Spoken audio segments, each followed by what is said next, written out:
Chapter 11. If you've ever dressed up for Halloween or attended a masquerade, you know that there is a certain thrill to wearing a disguise, a thrill that is half excitement and half danger. I once attended one of the famed masked balls hosted by the Duchess of Winnipeg, and it was one of the most exciting and dangerous evenings of my life. I was disguised as a bullfighter and slipped into the party while being pursued by the palace guards who were disguised as scorpions. The moment I entered the grand ballroom, I felt as if Lemony Snicket had disappeared. I was wearing clothes I had never worn before, a scarlet cape made of silk and a vest embroidered with gold thread and a skinny black mask, and it made me feel as if I were a different person. And because I felt like a different person, I dared to approach a woman I had been forbidden to approach for the rest of my life. She was alone on the veranda. The word veranda is a fancy term for a porch made of polished gray marble and costumed as a dragonfly with a glittering green mask and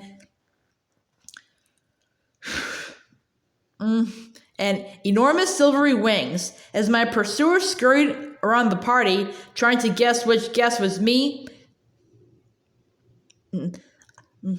I slipped out to the veranda and gave her the message I've been trying to give her for 15 long and lonely years. "Beatrice," I cried, just as the scorpion spotted me, "Count Olaf is..." I cannot go on. It makes me weep to think of that evening and of the dark and desperate times that followed. And in the meantime, I'm sure you are curious what happened to the Baudelaire orphans and the Quagmire triplets after dinner that evening at Proof Rock Prep. "This is sort of exciting," Duncan said, putting Klaus's glasses on his face. "I know that we're doing this for serious reasons, but I'm excited anyway." Isadora recited, tying Violet's ribbon in her hair. "It may not be particularly wise, but it's a thrill to be disguised." That's not a perfect poem, but it will have to do under the circumstances. How do we look?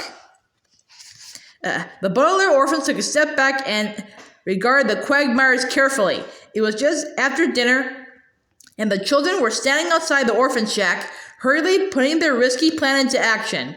They had managed to sneak into the cafeteria and steal a sunny-sized bag of flour from the kitchen, while the metal-masked cafeteria workers' backs were turned. Violet had also snitched a fork, a few teaspoons of creamed spinach, and a small potato, all of which she needed for her invention. Now they had just a few moments before the Baudelaires, or in this case, the Quagmires in disguise, had to show up for S.O.R.E. Duncan and Isadora handed over their notebooks so the Baudelaires could study for their comprehensive exams, and switched shoes so the Quagmires' laps would sound exactly like the Baudelaires. Now, with only seconds to spare, the Baudelaires looked over the Quagmire's disguise and realized instantly just how risky this plan was.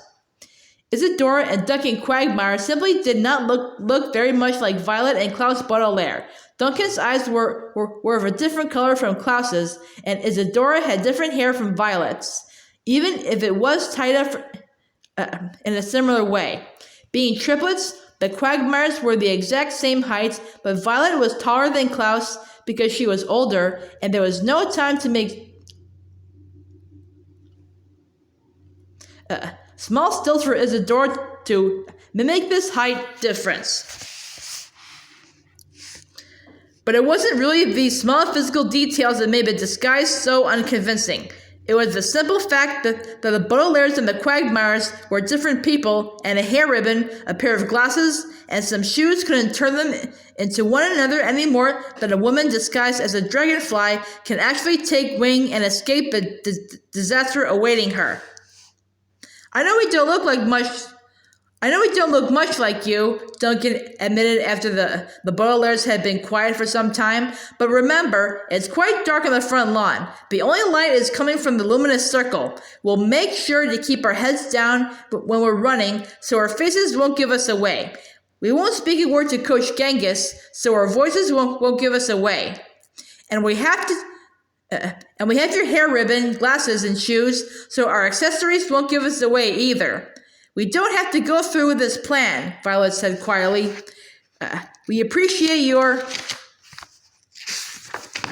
help, but we don't have to try and fool Genghis. My siblings and I could just run away right now, tonight. We've gotten to be pretty good runners, so we have a...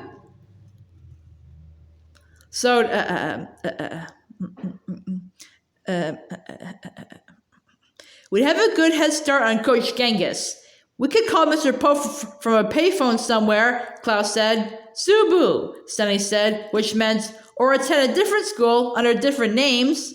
Those plans don't have a chance of working, Isadora said. From what you've told us about Mr. Poe, he's ever very helpful, and Count Olaf seems to find you wherever you go, so a different school wouldn't help either.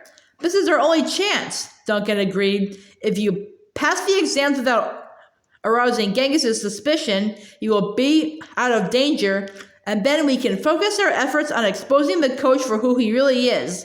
I suppose you're right, Violet said. I just don't like the idea of your putting your lives in such danger just to help us.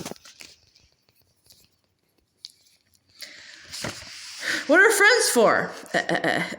Isadora said. We're not going to attend some silly recital while you run laps to your doom. You three were the first people at Prufrock Prep who weren't mean to us just for being orphans. None of us have any family, so we've got to stick together. At least let us go with you to the front lawn, Klaus said.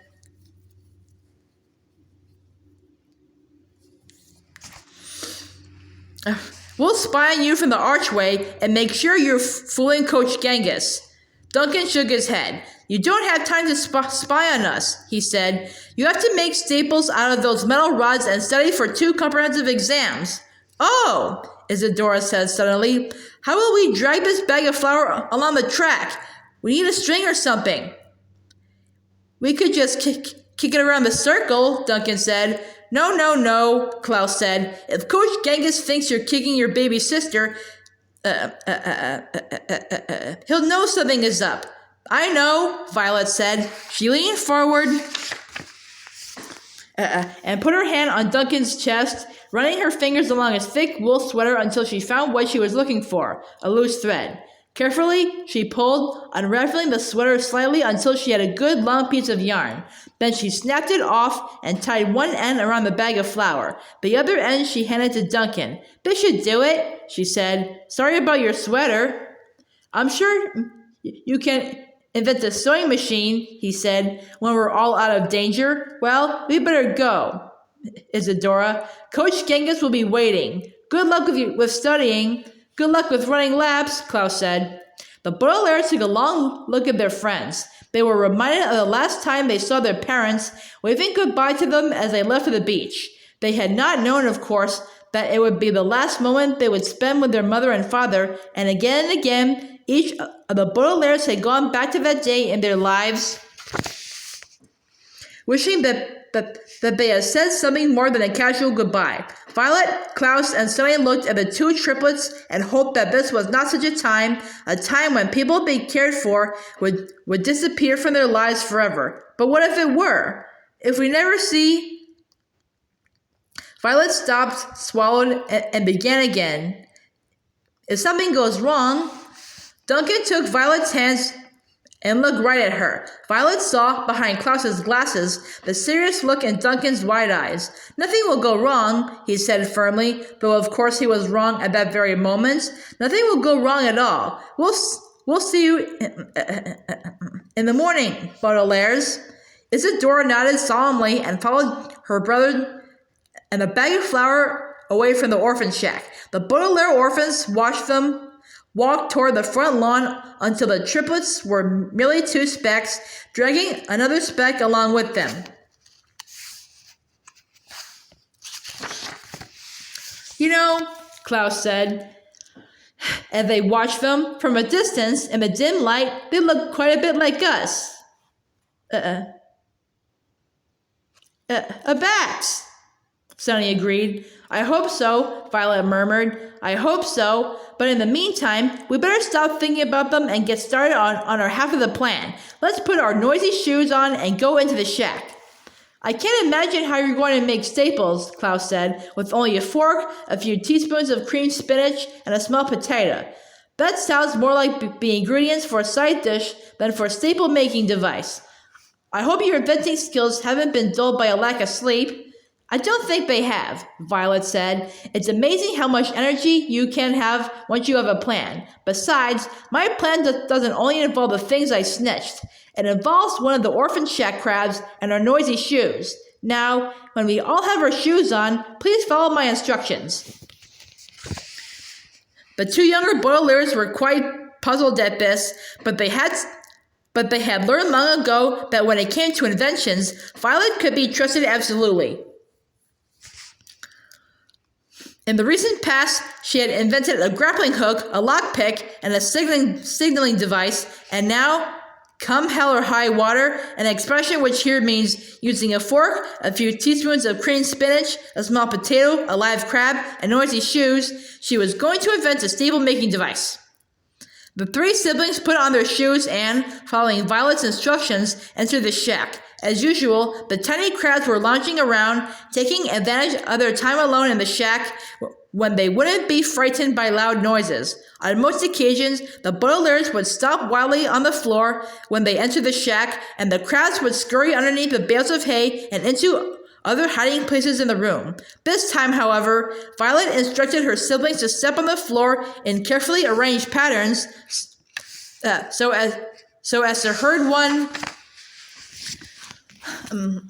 of the grumpiest and biggest clawed crabs into a corner of the shack. While the other crabs scattered, this crab was trapped in a corner, afraid of the noisy shoes, but with nowhere to hide from them. Good work, Violet cried. Keep him in the corner, Sunny, while I ready the potato. What is the potato for? Klaus asked. As we know, Violet explained as Sunny tapped her little feet this way and that to keep the crab in the corner. These crabs love to get their claws on our toes. I specifically snitched a potato that was toe-shaped. You see how it's curved in a sort of oval way, and the little bumpy part here looks like a toenail? You're right, Klaus said. The resemblance is remarkable, but what does it have to do with staples? Well, the metal rods that Nero gave us are very long and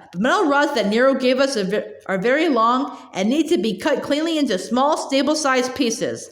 While Sunny keeps the crab in the corner, I'm going to wave the potato at him. He or she, come to think of it, I don't know how to tell a boy crab from a girl crab. It's a boy, Klaus said. Trust me. Well, he'll think it's a toe, Violet continued, and snap at it with his claws. At that instant, I'll yank the potato away and put a rod in its place. If I do it carefully enough, the crab should do a perfect job of slicing it up. And then what? Klaus asked. First things first, Violet replied firmly. Okay, Sunny, keep tapping those noisy shoes. I'm ready with a potato and rod number 1.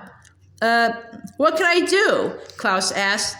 You can start studying for the comprehension exam, of course, Violet said. I couldn't possibly read all of Duncan's notes in just one night. While Sunny and I make the staples, you need to read Duncan's and Isidore's notebooks, memorize the measurements from Mrs. Bass's class, and teach me all of Mr. Remora's stories. Roger, Klaus said. As you probably know, the middle Baudelaire was not referring to anybody named Roger. He was saying a man's name to indicate that he understood what Violet had said and would act accordingly, and over the course of the next 2 hours, that's exactly what he did. While Sunny used her noisy shoes to keep the crab in the corner, and Violet used the potato as a toe and the crab's claws as clean cutters, Klaus used the quagmire notebooks to study for the comprehensive exams, and everything worked the way it should. Sunny tapped her shoes so noisily that the crab remained trapped. Violet was so quick with the potato and metal rods that soon they were snipped into stable-sized pieces. And Klaus, although he had to squint because Duncan was using his glasses, read Isidore's measuring notes so carefully that before long he had memorized the length, width, and depth of just about everything. Violet, ask me the measurements of the navy blue scarf, Klaus said, turning the notebook over so he couldn't peek. Violet yanked the potato away just in time, and the crab snipped off another bit of the metal rods. What are the measurements of the navy blue scarf? She asked. 2 decimeters long, Klaus recited, 9 centimeters wide, and 4 millimeters thick. It's boring, but it's correct. Sunny, ask me the measurements of the bar of deodorant soap. The crab saw an opportunity to leave the corner, but Sunny was too quick for it. Soap? Sunny quizzed Klaus, tapping her tiny noisy shoes until the crab retreated. 8 centimeters by 8 centimeters by 8 centimeters, Klaus said promptly. That one's easy. You're doing great, you two. I bet that crab's going to be almost as tired as we are. No, Violet said. He's done. Let him go, Sunny. We have all the staple-sized pieces we need. I'm glad that part of the staple-making process is over. It's very nerve-wracking to tease a crab. What's next? Klaus said, as the crab scurried away from the most frightening moments of his life. Next, you teach me Mr. Remora's stories, Violet said, while Sunny and I bend these little bits of metal into the proper shape. Shablo, Sunny said, which meant something like, how are we going to do that? Watch, Violet said, and Sunny watched, while Klaus closed Isadora's black notebook and began paging through Duncan's dark green one. Violet took the glob of cream spinach and mixed it with a few pieces of stray hay and dust until it was a sticky, gluey mess. Then she placed this mess on the spiky end of the fork and stuck it to one of the bales of hay so the handle end of the fork hung over the side. She blew on the cream spinach, stray hay, and dust mixture until it hardened. I always thought that Prufrock Prep's cream spinach was awfully sticky, Violet explained, and then I realized it could be used as glue. And now we have a perfect method of making those tiny strips into staples. See, if I lay a strip across the handle of the fork, a tiny part of the strip hangs off each of the sides.